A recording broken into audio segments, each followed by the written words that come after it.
가 확대되지 않도록 대비하고 준비하는 것이 굉장히 중요한 일이다 저는 이제 다 대부분 말씀에 동의합니다만 또 한편으로는 아까 우리 김순현 선생님 말씀하신 것처럼 또 다른 관점에서 또 이야기하는 것도 필요하다고 생각이 돼서 5가지 정도의 생각을 한번 정리해봤습니다. 먼저 이게 이제 보건의료적 불확실성이 있었다는, 그러니까 결국은 우리가 지금 와서 잘못됐다 이렇게 이야기하는 것도 되게 중요하지만 그 당시 상황으로 돌아갔을 때 어떻게 판단하셨을까에 대한 평가가 분명히 필요할 거라고 생각이 되는데요. 법률가들의 관점에서는 사실 그런 관점에서 이제 위법하지 않다 이런 관점에서 우리가 이야기하지만 위법하지 않다고 해서 좀 잘했냐? 라고 이야기할 때 잘했다고 할 수 없는 부분이 분명히 있는 것이고 그런 부분들을 오늘 짚어주신 굉장히 의미가 있었다고 생각이 듭니다. 다만 이제 아까 나왔습니다만 독일 같은 경우에는 사실은 그런 차원에서 처음에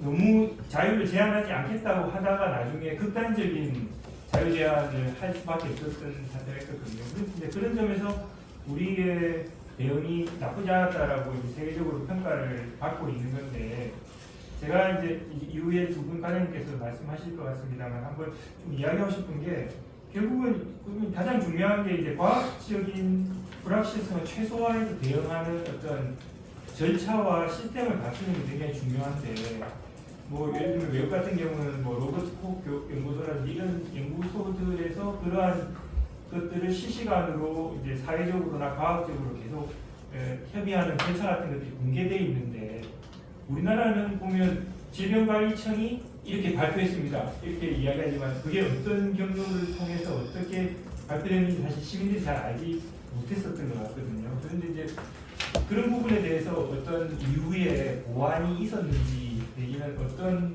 과학적 엄밀성을 갖출 수 있는 보완들을 하셨는지 조금 더 이야기를 듣고 싶다는 생각이 들고요. 두 번째로는 이 보건 위기의 성격이라고 하는 게 사실은 굉장히 공리주의적인 접근이 압도하는 것.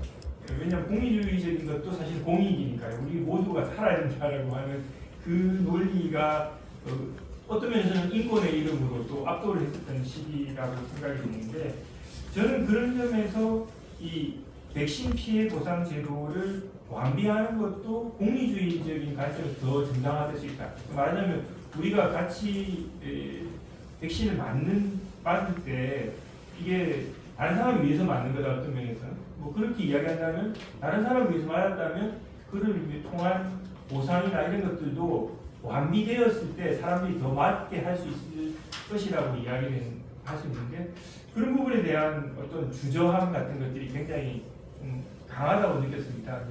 왜 그런 주저함을 보이고 있는지에 대해서 사실 좀 문제 제기가 더 있어야 될 필요가 있다고 생각이 들고요. 세 번째로는 아까도 좀 나왔습니다만 공공의료기관에 현실적인 문제가 있다라고 하는 것. 그러니까 공공기관들, 국립의료원 같은 곳에서 사실 갈아 넣어가지고 이렇게 그 방역 대응을 했다는 것에 대해서 굉장히 우리가 높이 평가할 필요가 있는데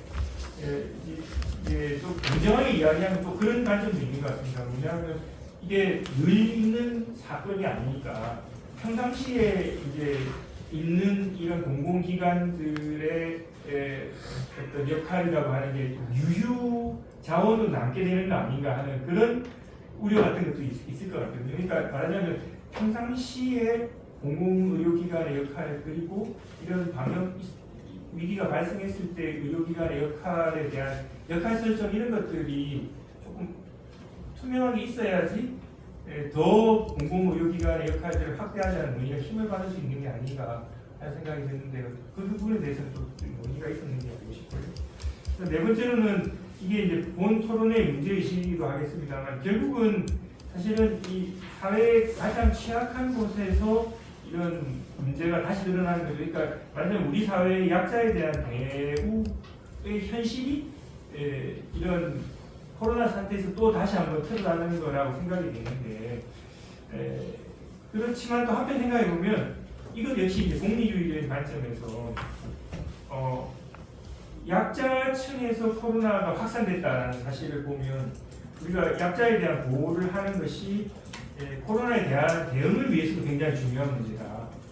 라고 하는 부분들을 다시 한번 더 확인할 수 있을 것 같다는 생각이 들었습니다.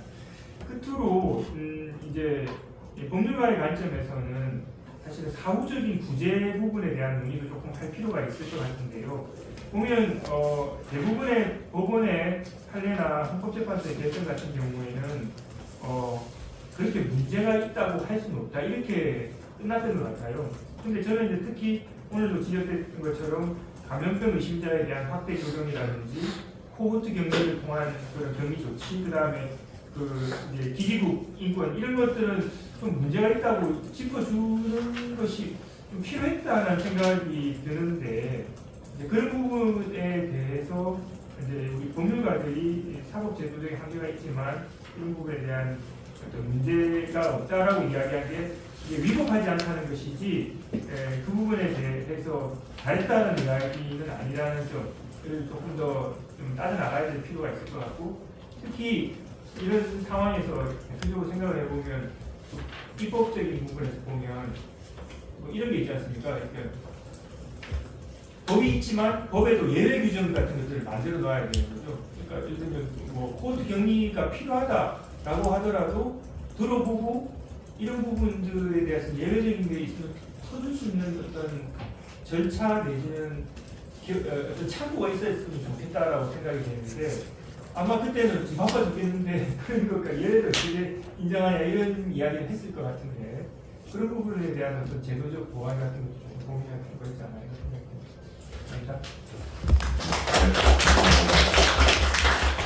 바로 이어서 박동희 보건복지부 질병정책과 사무관님께서 토론해 주시겠습니다. 박수 맞이해 주십시오.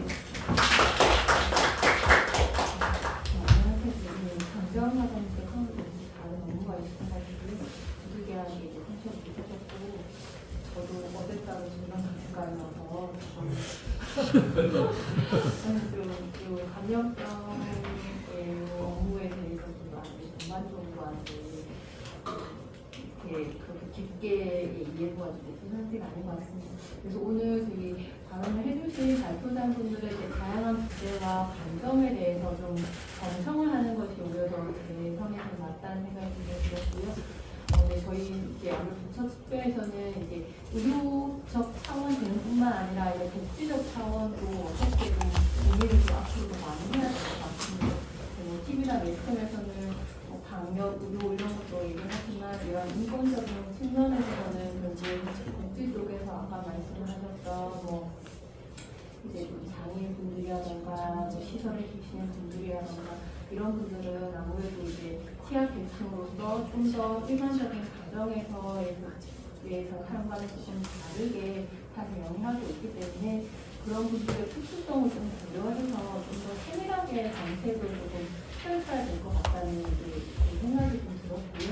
그다음에 말씀하신 이제 각 분야의 좀 전문가들 모시면 이게 현장에서 이게 좀 과연 돌아갈 것인가 전문가의 의견을 했었어도 그런 한정된 자원에서 이렇게 이러한 정책을 펼쳤을 때 이것이 정말로 실현 가능한 건지 그 실현 가능성에 대해서도 조금 더 고민을 해서 그 정책을 펼쳐야 될 것 같습니다.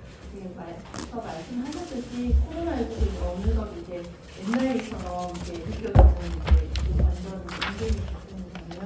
네, 이게 이런 상황일수록 좀 더 정부 부처들이 예전에 했던 부족했던 점을 조금 보완을 해서 검토해 나가는 그러한 작업들을 좀 해야 될 것 같습니다.